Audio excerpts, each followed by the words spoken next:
Rangkuman informasi pilihan dari berbagai kabupaten dan kota di Jawa Timur segera hadir dalam Buletin Jawa Timur. Buletin Jawa Timur.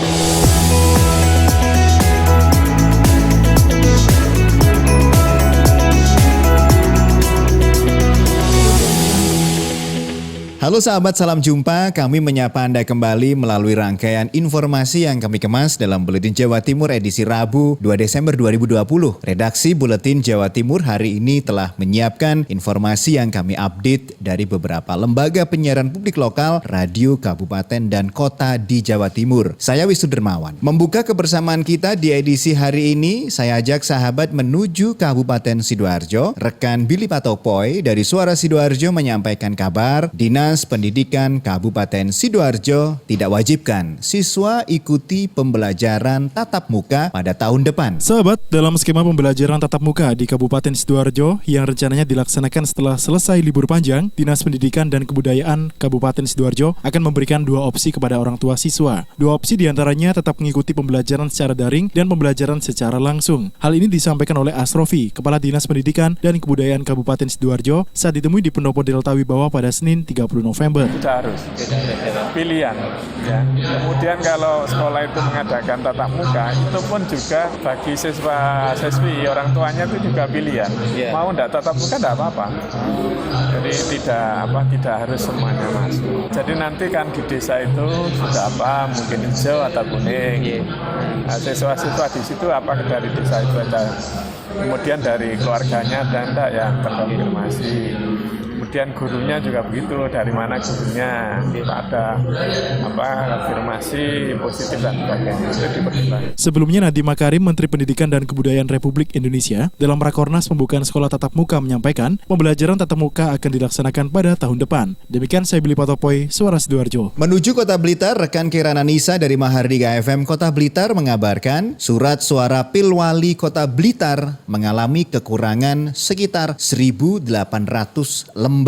Sobat Komisi Pemilihan Umum KPU Kota Blitar telah menyelesaikan proses lipat dan sortir surat suara Sabtu 28 November 2020. Krisetyo Widyaksono, Kabag Keuangan Umum dan Logistik KPU Kota Blitar saat dikonfirmasi Senin 30 November 2020 mengatakan kekurangan surat suara Pilwali Kota Blitar mencapai 1.893 lembar dengan rincian 1.334 lembar kurang kirim dan 559 lembar mengalami kerusakan. Menurut Kris, kerusakan itu meliputi surat suara robek, kualitas gambar jelek, dan paling banyak hasil cetak tidak lengkap, misalnya gambar paslon tidak tercetak dan lainnya. Kris menegaskan surat suara yang rusak ini akan dikembalikan ke jasa percetakan untuk diganti yang baru. Begitu juga dengan surat suara yang belum dikirim akan dipenuhi oleh pihak penyedia. Kris mengatakan dari kekurangan itu, surat suara yang sudah siap di gudang logistik KPU Kota Blitar mencapai 117.995 lembar dari kebutuhan 199.888 lembar. Pihaknya menargetkan surat suara Pilwali 2020 lengkap sebelum hari H pencoblosan. Nah, nanti itu kemudian kita buatkan berita acara hasil sortir lipat, kemudian akan kami mintakan ke penyedianya. Diberitakan sebelumnya, Sobat, proses lipat dan sortir surat suara Pilwali Kota Blitar berlangsung tanggal 27 dan 28 November 2020. KPU Kota Blitar menerjunkan 40 petugas PPK dan PPS untuk merampungkan proses tersebut. Kirana Nisa, Mahardika FM. Sementara itu dari Kabupaten Tuban, Dinas Dukcapil Tuban serukan masyarakat untuk segera lakukan perekaman KTP elektronik sebelum Pilkada Serentak 2020. Rekan Khalilul Aris dari Pradia Suara Tuban melaporkan selengkapnya. Dinas Kependudukan dan Pencatatan Sipil Disdukcapil Tuban meminta agar masyarakat yang belum melakukan perekaman KTP elektronik untuk segera melakukan perekaman baik di kecamatan atau di kantor Dukcapil. Kepala Disdukcapil Tuban Rohman Ubaid mengatakan dalam rangka Pilkada tahun 2020 yang akan dilaksanakan pada 9 Desember mendatang. Jadi sebagaimana ketentuan PKPU nomor 18 tahun 2020 untuk pemilih dalam rangka Pilkada 2020 ini dipersyaratkan untuk membawa KTP, atau sekiranya tidak ada KTP, maka yang bersangkutan harus menggunakan suket. Jadi surat keterangan telah melakukan rekap. Intinya, ini kepada masyarakat yang belum perekaman supaya segera melakukan perekaman di kecamatan masing-masing atau di Dukcapil. Untuk itu kepada masyarakat yang belum melakukan perekaman untuk segera melakukan perekaman di kantor kecamatan atau di Dukcapil sampai tanggal 8 Desember 2020. Selain untuk pilkada, hal ini juga dilakukan untuk menuntaskan daftar 6.000 penduduk Tuban yang belum melakukan perekaman. Khalilul Aris, Pradia Suara Tuban untuk Buletin Jawa Timur. Dari Kota Madiun, rekan Kiki Desilia dari Suara Madiun mengabarkan maksimalkan pelayanan kesehatan pemerintah Kota Madiun, tambahkan unit ambulan dengan peralatan lengkap. Pelayanan kesehatan di Kota Madiun semakin optimal. Hal tersebut terbukti dengan adanya mobil ambulan baru yang memiliki alat penunjang kesehatan yang lengkap di dalamnya. Kendaraan roda 4 tersebut dikhususkan untuk penanganan kegawat daruratan di tempat pasien berada. Wali Kota Madiun Maidi menuturkan, Pemkot akan selalu berupaya meningkatkan pelayanan kesehatan bagi masyarakat Kota Madiun. Melalui pelayanan kesehatan yang maksimal, otomatis perekonomiannya juga akan optimal. Oleh karena itu, fasilitas kesehatan yang modern akan sangat membantu setiap warga Kota Madiun yang membutuhkan penanganan cepat. Wali Kota menambahkan tahun depan pihaknya akan menambahkan beberapa unit ambulan serupa namun dengan ukuran yang lebih kecil, sehingga ambulan dengan peralatan medis lengkap ini bisa menjangkau warga yang bertempat tinggal di pemukiman padat dengan akses jalan yang kecil. Kiki Desilia, Suara Madiun. Kita menuju ke Kabupaten Ngawi. Rekan Henti Ludiana, Suara Ngawi mengabarkan sebanyak 1.200 lebih posyandu mengikuti jambore kader posyandu di Kabupaten Ngawi. Sebanyak 1.200 lebih posyandu dengan 6.000 lebih kader mengikuti jambore kader posyandu yang digelar di Pendopo Widya Graha Senin 30 November kemarin. Dengan tema Cegah Stunting Itu Penting, Pemkab Ngawi berharap para kader semakin serius dalam menangani posyandu, karena posyandu memiliki peran yang sangat penting sebagai ujung tombak dari semua kegiatan posyandu, salah satunya adalah stunting. Demikian yang dikatakan Antik Budi Sulistiono, Ketua Tim Penggerak PKK Kabupaten Ngawi. Antik juga mengatakan masalah stunting menjadi persoalan bersama, pemenuhan kebutuhan gizi di awal kehamilan hingga bayi berumur 2 tahun atau yang dikenal 1000 hari kehidupan yang merupakan hal yang sangat penting untuk diperhatikan. Para kader diharapkan bisa memahami dan mengerti sosial budaya masyarakat, juga mampu memberikan bimbingan serta motivasi kepada ibu hamil beserta keluarganya dengan mengacu buku kesehatan ibu dan anak serta mendampingi ibu hamil terutama yang kekurangan energi kronik atau anemia mulai awal kehamilan hingga masa nifas. Henti Ludiana, LPPL Suara Ngawi. Dari Kabupaten Ngawi kita beralih ke Kabupaten Blitar. Rekan Ninda Alivia, Persada FM Blitar mengabarkan penerima vaksin COVID-19 di Kabupaten Blitar masih didata. Juru bicara Gugus Tugas Percepatan Penanganan COVID-19 Kabupaten Blitar, Krisna Yekti mengatakan hingga saat ini belum menerima vaksin COVID-19.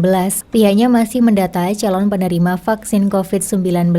Ia menjelaskan pendataan sudah dilakukan sejak lama, hanya saja masih terus direvisi sebab ada kerjasama dengan BPJS. Artinya penerima vaksin COVID-19 kemungkinan yang terdaftar di BPJS. Sementara penerima vaksin nantinya difokuskan kepada tenaga kesehatan, TNI Polri, pegawai yang langsung berhubungan dengan masyarakat luas, dan masih berusia 18-59 tahun. Selain itu juga orang-orang yang melakukan pelayanan umum seperti di stasiun dan juga terminal, Dinas Penanaman Modal dan PTSP, Dispenduk Capil, serta orang-orang yang ada di pasar tradisional. Soalnya kan ini penyakit baru, jadi pembuatan vaksin itu kan ya tidak bisa secara instan gitu kan, tidak bisa. Jadi perlu waktu yang panjang sebenarnya, dan sekarang ini pemerintah juga masih melakukan. Krisna menambahkan informasi terbaru vaksin COVID-19 diberikan awal tahun 2021 karena ini merupakan penyakit baru sehingga pembuatan vaksin tidak bisa secara instan dan perlu waktu yang panjang, di mana saat ini pemerintah sedang melakukan uji klinis.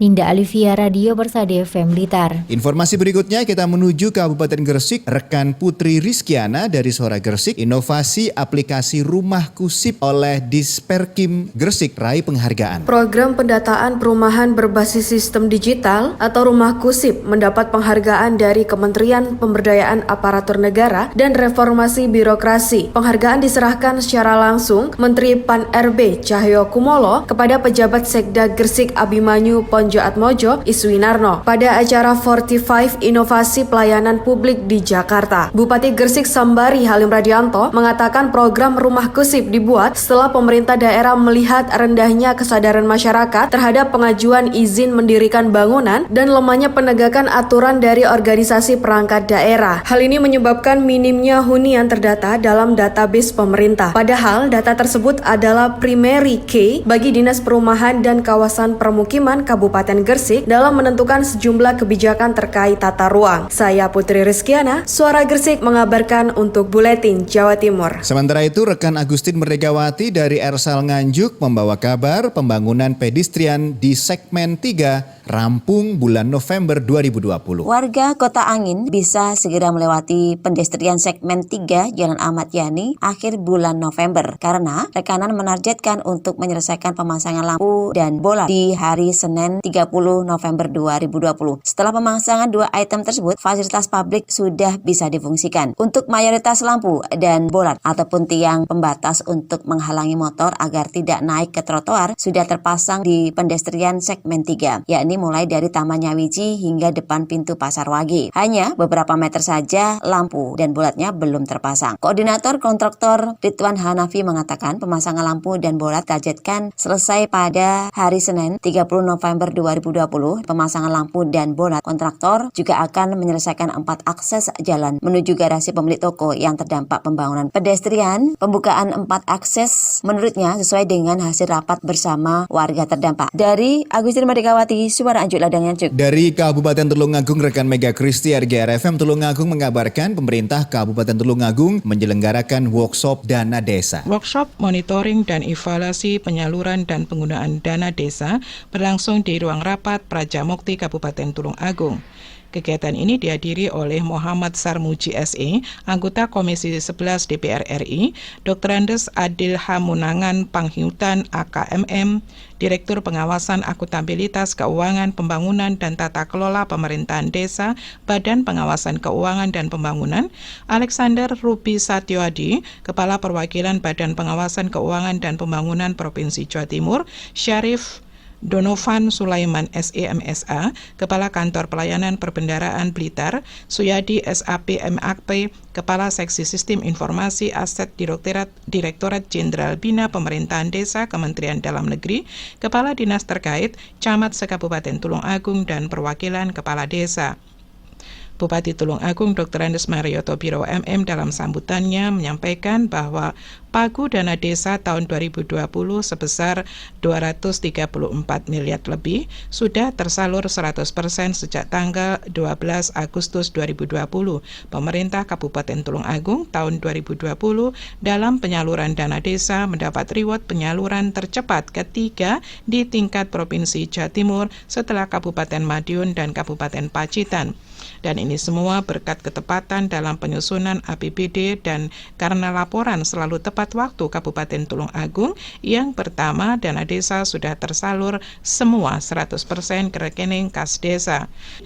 Bupati mengharapkan Kabupaten Tulungagung dalam pengelolaan dana desa di tahun 2021 dalam hal penyaluran akan lebih cepat dan penggunaan tepat sasaran sesuai yang diharapkan oleh masyarakat dan dapat meningkatkan pertumbuhan ekonomi secara merata. Saya Mega Kristi, 90,1 RGRFM Tulungagung. Informasi terakhir dari Kota Probolinggo, rekan Devi Aprilia dari Suara Kota Probolinggo membawa kabar, pastikan penerapan protokol kesehatan. Wali Kota Habib Hadi lakukan sidak di Museum Artefak Rasulullah. Seiring bertambahnya angka penyebaran COVID-19, Wali Kota Habib Hadi Zainal Abidin memastikan penerapan protokol kesehatan diperketat, khususnya di area Museum Artefak Peninggalan Rasulullah. Guna memastikan hal tersebut, Minggu siang kemarin ia melakukan sidak di Museum Rasulullah yang berada di Jalan Suroyo. Dalam giat sidak tersebut, Wali Kota Habib Hadi mulai mengecek dari sudut pintu masuk di loket dengan mengecek cuci tangan elektrik dan masuk ke dalam museum dengan setiap pengunjung wajib membuka alas kaki dan memakai hand sanitizer. Ia juga bersyukur karena barang peninggalan bersejarah tersebut yang tinggal di Kota Probolinggo kali ini makin banyak dikenal oleh masyarakat luas. Menurutnya, Wali Kota Habib Hadi ingin memastikan memastikan protokol kesehatan diberlakukan secara ketat di museum tersebut. Lantaran pernah ditemukan sidak di fasilitas umum, ia menemukan ada 4 cuci tangan elektrik yang macet sehingga tidak bisa digunakan. Alhamdulillah di museum tersebut sudah sesuai dengan protap dalam penerapan protokol kesehatan, termasuk tanda physical distancing menuju pintu masuk maupun di area dalam museum. Devi Aprilia, Suara Kota Probolinggo. Seluruh rangkaian informasi dari Lembaga Penyiaran Publik Lokal, Radio, Kabupaten, dan Kota di Jawa Timur yang terangkum dalam Buletin Jawa Timur edisi hari Rabu 2 Desember 2020 telah kami hadirkan. Saya Wisnu Dermawan pamit undur diri. Selamat beraktivitas. Kita jumpa kembali di Buletin Jawa Timur edisi berikutnya. Rangkuman informasi pilihan dari berbagai kabupaten dan kota di Jawa Timur baru saja sahabat dengarkan dalam Buletin Jawa Timur. Buletin Jawa Timur. Buletin Jawa Timur bisa sahabat dengarkan Senin sampai Jumat jam 8 pagi dan 4 sore. Disiarkan serentak di Lembaga Penyiaran Publik Lokal Suara Sidoarjo, Persada Kabupaten Blitar, Mardika Kota Blitar, Ralita Pamekasan, Suara Sampang, Suara Kota Probolinggo, Suara Lumajang, Suara Pasuruan, Blambangan Banyuwangi, Wika Mojokerto, Suara Gresik, Pradia, Suara Tuban, Malawapati Bojonegoro, Ersal Nganjuk, Suara Madiun, Suara Ngawi, Suara Pacitan, Praja Angkasa Trenggalek, Magetan Indah, dan RGR Tulungagung. Persembahan dari Asosiasi Lembaga Penyiaran Publik Lokal Jawa Timur.